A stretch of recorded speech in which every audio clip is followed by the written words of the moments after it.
मुजफ्फरनगर के भौराकला थाना क्षेत्र में 7 वर्षीय मासूम की निर्मम हत्या के मामले में पुलिस ने बड़ा खुलासा किया है। पुलिस जांच में सामने आया कि दुष्कर्म की गंदी नीयत से बच्चे को जंगल में खींचकर ले जाया गया था। जब आरोपी अपनी मंशा में सफल नहीं हो सके तो उन्होंने मासूम का गला घोंटकर हत्या कर दी। पुलिस ने इस जघन्य हत्याकांड में 3 नाबालिग समेत कुल 4 आरोपियों को गिरफ्तार कर लिया है। घटना के बाद इलाके में आक्रोश का माहौल है। वहीं पुलिस का कहना है कि सभी आरोपियों के खिलाफ सख्त कानूनी कार्रवाई की जाएगी। देखिए, कल भौराकला के थाने के अंदर भौरा खुर्द गांव में एक 8 साल के बच्चे की ईंट के खेत में जो है डेड बॉडी मिली थी। संदिग्ध परिस्थितियों में उसकी बॉडी पे हालांकि कोई जाहिरा चोट नहीं थी, लेकिन गले पर निशान थे, जिसके आधार पर उनका पंचायतनामा के बाद पोस्टमार्टम कराया गया। पोस्टमार्टम में थ्रॉटलिंग आया था और कुछ चोटें भी उसके गर्दन पे पाई गई हैं, जिसके आधार पर जब उसकी तफ्तीश की गई मेरे द्वारा तथा SPRA, CO और थानाध्यक्ष द्वारा तथा हमारी फॉरेंसिक टीम, डॉग स्क्वाड की टीम द्वारा तत्काल मौके का निरीक्षण परीक्षण किया गया। तत्काल हमें कुछ ऐसे तथ्य और साक्ष्य मिले जिसके आधार पर हमने जब पूछताछ किया तो उसमें 4 लड़के, जिनमें 3 नाबालिग हैं और 1 बालिग है, जिसको गिरफ्तार किया गया है। उन्होंने जुर्म कबूल भी कर लिया है तथा ये बताया है कि ये गंदी नीयत के उद्देश्य से उस बच्चे को उसमें ले गए थे, बिस्किट खिलाने के बहाने से तथा टॉफ़ी देने के बहाने से, जहां पर उन्होंने उनके साथ गलत काम करने का प्रयास किया। यद्यपि उसमें सफलता नहीं मिली, लेकिन ये जान गए कि बच्चा जाकर के हमलों के बारे में सबको बता देगा, जिसके आधार पर उसको गला दबा करके उसकी हत्या कर दी गई, जिसके आधार पर इनको गिरफ्तार किया गया नियमानुसार तथा जेल भेजने की कार्रवाई सुनिश्चित की जा रही है।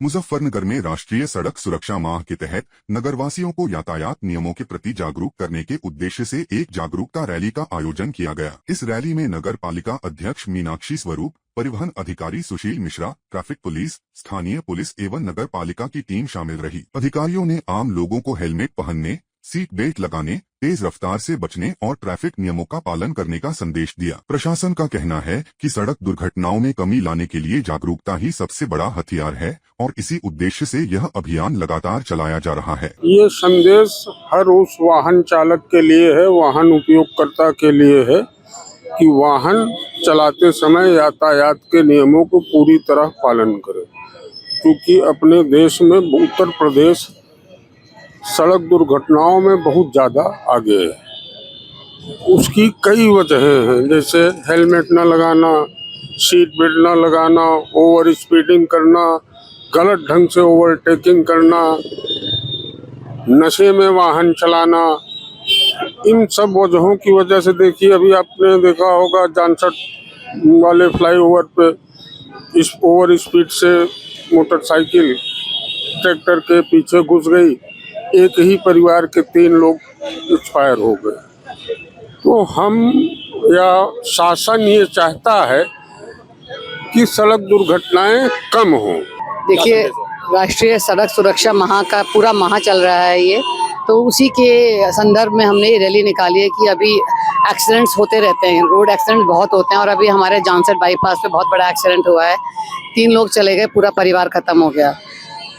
तो हम बस यही सबसे अपने मुजफ्फरनगर से कि पूरे हर जगह से ये अपील करना चाहते हैं कि अपनी सुरक्षा करें, दूसरों की तो बाद में होगी। जब आप अपने गाड़ी को धीरे चलाएंगे और दूसरे भी बचेंगे।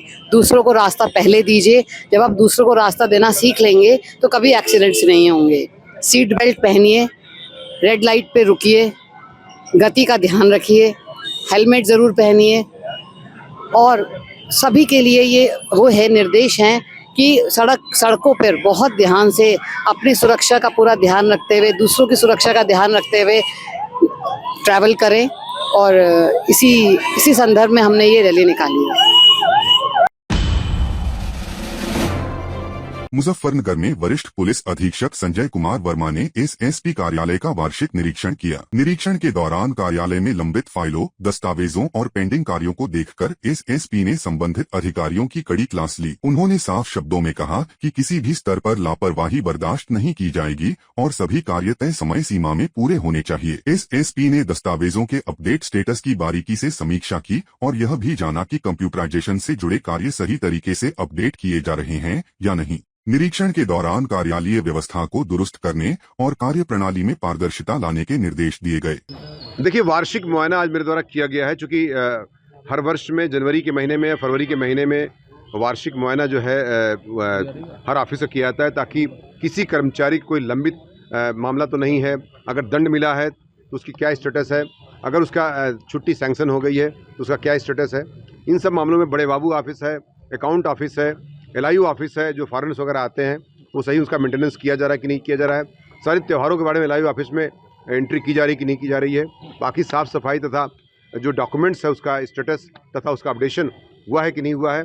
कंप्यूटर से जो भी काम होते हैं वो वास्तव में अपडेट किए गए कि नहीं किए गए। GPF अपडेट किया गया कि नहीं किया गया है, तथा जितने भी न्यू पेंशन स्कीम के बच्चे हैं उनका अपडेट किया गया कि नहीं किया गया है।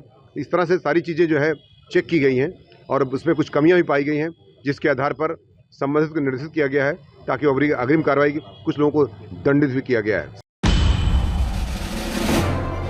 सहारनपुर में सड़क दुर्घटनाओं पर प्रभावी नियंत्रण के लिए पुलिस ने कमर कस ली है। पुलिस उपमहानिरीक्षक और वरिष्ठ पुलिस अधीक्षक आशीष तिवारी के निर्देश पर जिले के सभी थाना क्षेत्रों में क्रिटिकल कॉरिडोर टीम का गठन किया गया है। यह टीमें दुर्घटना बाहुल्य क्षेत्रों यानी ब्लैक स्पॉट को चिन्हित कर लगातार सघन चेकिंग अभियान चला रही हैं। अभियान के दौरान वाहन चालकों को यातायात नियमों के प्रति जागरूक किया जा रहा है, जबकि नियमों का उल्लंघन करने वालों के खिलाफ चालान की सख्त कार्रवाई की जा रही है। पुलिस ने आमजन से अपील की है कि हेलमेट और सीट बेल्ट का प्रयोग करें, ओवर स्पीडिंग से बचें और नशे की हालत में वाहन बिल्कुल न चलाएं। पुलिस अधीक्षक सहारनपुर के निर्देशन में सभी थाना क्षेत्रों में क्रिटिकल कॉरिडोर टीम का गठन किया गया है। ये क्रिटिकल कॉरिडोर टीम जो है वो यातायात का नियमों का पालन न करने वालों के ऊपर लगातार सघन चेकिंग अभियान चला रही है, तथा साथ साथ उनको लोगों को जागरूक भी करने का काम किया जा रहा है। विशेष रूप से उन सड़कों पर जिन रोडों पर बहुत ज़्यादा अधिक दुर्घटनाएं होती हैं वहाँ पर लगातार चेकिंग हो रही है तथा उनके चालान भी किए जा रहे हैं। लोगों से निवेदन है कि वाहन चलाते समय वो का प्रयोग करें, हेलमेट लगाएं और ओवर स्पीडिंग ना करें, साथ ही साथ नशे का सेवन करके गाड़ियाँ ना चलाएं। देखिए, ये जहाँ जहाँ बीजेपी के सरकार है, ख़ास तौर के इस तरह का जो फरमान है वो यहाँ पे शुरू हुआ है। अब देखिए, जब संविधान की हम बात करते हैं तो धर्मनिरपेक्ष संविधान है हमारा। अब बीजेपी मनुस्मृति और नकपुरिया कानून को लाना चाहती है, तो ये इनके लिए नई बात नहीं है।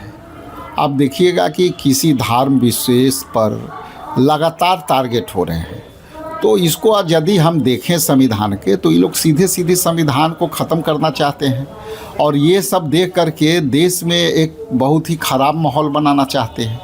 देश के सौहार्द बिगड़ रहा है, तो इसलिए ये जो है एक समय में केवल मीडिया में चर्चा चलेगा, इसके बाद इस पर कोई कार्रवाई नहीं होगी और फिर जो अपना काम है वो करता रहेगा। ये अलग बात है कि विपक्ष में होने के नाते हम इस बात को आवाज़ को उठाते हैं कि भाई धर्म में जो है जो लोग भी आस्था रखते हैं, संविधान उसको पूरी अधिकार देती है।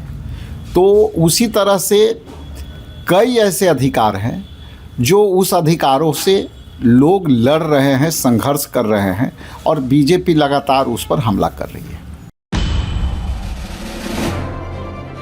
देखिए, देश में रहने के बावजूद कोई देश विरोधी अगर घोषणा देता होगा तो उसको कोई भी बर्दाश्त नहीं करेगा। हाँ, आंदोलन करना आपका अधिकार है, आप आंदोलन कर सकते हो, नारेबाजी कर सकते हो, लेकिन देश के खिलाफ नारेबाजी करेंगे तो उसकी सजा तो उनको मिलेगी जरूर। देखो, कौन कहाँ जाना है ये जिसका उसका सवाल है। हमारा पहले से ही कहना यह है कि जो भारत द्वेष्टा है या तो भारत के खिलाफ है वो हमारा दुश्मन है, भले भी कोई भी जात का हो। लेकिन जो मुस्लिम अतिरेकियों का साथ देते हैं उसके खिलाफ तो हम भी है ना, हम उनसे भी वोट की अपेक्षा करते हैं, लेकिन वक्त के साथ बदलना नहीं चाहिए। जो भूमिका है वो अपनी कायम रखो, तो शायद ही इस जो अतिरेकी है या तो देश विरोधी लोग हैं, उनको तुम्हारा धाक रहेगा। देखो, कोई इस्लामिक राष्ट्र बनाने की कोशिश करेगा तो ना बनने वाला है। यहाँ का हिंदू जागरूक है और वो अच्छी तरह से जानता है देश में क्या करना चाहिए।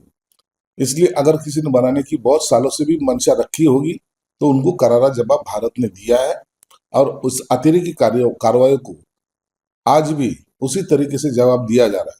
इसलिए कोई मुस्लिम राष्ट्र बनाने की कोशिश करेगा तो उसको उसका जगह जरूर दिखाई गई। सरकार जानबूझकर इस तरह की कार्रवाई कर रही है, और जो आज सालों से रह रहा अतिक्रमण ही किया हो, क्योंकि इस देश में इतनी बड़ी संख्या है, अगर कहीं पर भी है उसको समय देना चाहिए। आप उसको समय देकर बैठ के बातचीत करके उसका रास्ता निकालिए, आप फिर उस पर आप तोड़फोड़ कर सकते हैं। आपने समय नहीं दिया और रातों रात आप बुलडोजर लेके जा रहे हैं, तोड़ रहे हैं, तो सभी को उसका रिएक्शन होगा और उसका प्रतिशोध होगा। उसी के तहत लोगों ने, मुझे लगता है कि इस तरह की कार्रवाई की है। पर निश्चित तौर से जो भी हुआ है वो ठीक नहीं है, उस पर भी उनकी पूरी तरीके से सामने चीज़ें आनी चाहिए। और मुझे लगता है कि इसको जो सरकार कार्य कर रही है उसको लोगों से बातचीत करके इसका रास्ता निकालना चाहिए। दुर्भाग्यपूर्ण है और इसमें रक्षक ही भक्षक बन गए हैं। पुलिस का दरोगा ही उस रेप कांड में है और वो फरार हो रहा है। अब सोचिए, पुलिस का दरोगा फरार हो रहा है और पुलिस उसको ढूंढ नहीं पा रही है। इससे क्या साबित हो रहा है? इससे साबित हो रहा है कि पुलिस वाले उसको खुद फरार करा दिए या खुद उसको भगा दिए। पुलिस का दरोगा नहीं मिल रहा है इनको, तो अपराधी कहाँ से खोज पाएंगे? इससे साबित हो रहा है कि पूरी तरीके से उत्तर प्रदेश की पुलिस, योगी जी की पुलिस इस समय भक्षण कर रही है। फर्जी इनकाउंटर से लेकर, अब फर्जी इनकाउंटर तो कर ही रही थी, अब रेप भी कर रही है, रेपिस्ट भी हो गई पुलिस। ये हाल हो गया। कितना अपमानजनक है, और ये पूरे प्रदेश का अपमान हो रहा है। 14 साल की बच्ची के साथ रेप हुआ है। मुझे लगता है कि बहुत ही दुर्भाग्यपूर्ण है। पूरी तरीके से कार्रवाई करनी चाहिए, और योगी जी को थोड़ा सी नैतिकता है तो एक ऐसा उस पर कार्रवाई करें कि जो नज़ीर पेश हो पूरे प्रदेश और देश के अंदर। देखिए, सबसे पहले विपक्ष को और कांग्रेस के नेताओं को इस बात को सोचना होगा कि जो मनरेगा इस देश में चल रहा था, महात्मा गांधी जी जो हमारे राष्ट्रपिता हैं, उनके नाम को जोड़कर जो योजना चल रहा था वो भ्रष्टाचार का शिकार था। तो अब अपने महापुरुष को हम भ्रष्टाचार के शिकार योजना में नाम जोड़ें, ये कांग्रेस का काम था।